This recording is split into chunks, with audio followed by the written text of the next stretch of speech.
bandnya ya kan, senilai 2 miliar bla bla bla bla. Tahu nggak sih itu sebenarnya untuk apa dan mungkin juga dari itu? Sekarang kan banyak yang apa namanya lelang-lelang barang pribadi kan mungkin terprovokasi dengan lelang belangkon saya ya.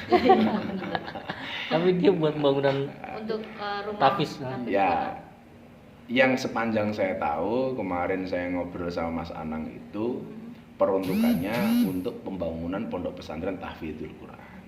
Ya saya pikir bagus lah gitu. Artinya orang-orang kaya itu daripada uangnya untuk yang enggak kan yang mendingan untuk itu.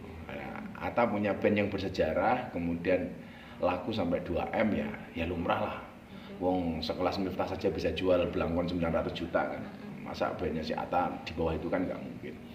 Kalau peruntukannya bagus seperti itu ya kita support. Artinya public figure itu begini loh. Kalau Anda punya uang, Anda punya pengaruh, itu nggak usah bikin pesantren, tapi supportlah kepada orang yang bikin pesantren. Jangan membuat pesantren jadi latah itu. Karena orang ngampu pesantren itu kan butuh skill, butuh keahlian, butuh kemampu. Contoh beginilah, kayak dulu sejarah Tebuireng Jombang, itu bisa seperti itu ya karena masyayiknya memang punya kemampuan itu. Jangan sampai kita latah hanya punya uang tapi nggak punya kemampuan agama, bikin pesantren. Yang terjadi apa? Ya keberlangsungan pesantrennya itu akan terancam. Nah itu. Tapi beda kalanya kata Atta omanya, ini punya uang, ini ada kawan yang punya pesantren, saya support deh. Gitu. Makanya kemudian kalau dalam agama itu disebutkan begini. Mangkana lahu ilmun falyatasaddaq bi ilmi, yang punya ilmu sedekah dengan ilmunya. Wa mangkana lahu malun, yang punya harta ya falyatasaddaq bi mali, sedekah dengan hartanya. Wa mangkana lahu quwwatun, yang punya tenaga ya sedekah dengan tenaganya gitu. Jadi ya ini soal ilmu pasrahkan ke kiai. Supportnya dari para pengusaha, para selebritis, para YouTuber itu baru keren. Itu namanya wa ta'awanu 'alal birri wat taqwa. Tolong menolong dalam kebaikan dan takwa. Jangan bikin sendiri. Nah, berarti sempat nggak cerita sama Gusnya?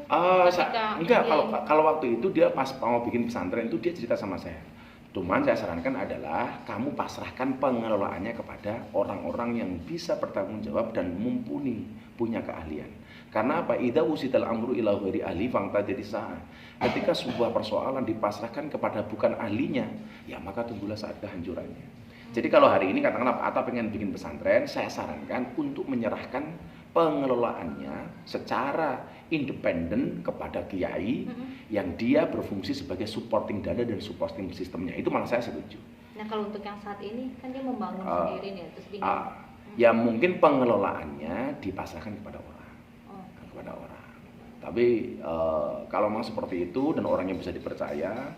Karena begini, saya itu kan nggak berani bikin pondok tahfidzul Quran. Kenapa? Karena saya nggak hafal Quran. Kan ada aneh. Mentang-mentang saya bisa cari uang, saya kemudian seperti itu. Yang kemudian terjadi apa kadang-kadang? Ini case ya. Mudah-mudahan tidak terjadi sama anakku si Atta dan kawan-kawan. Jadi begini, kayak kasus umpamanya.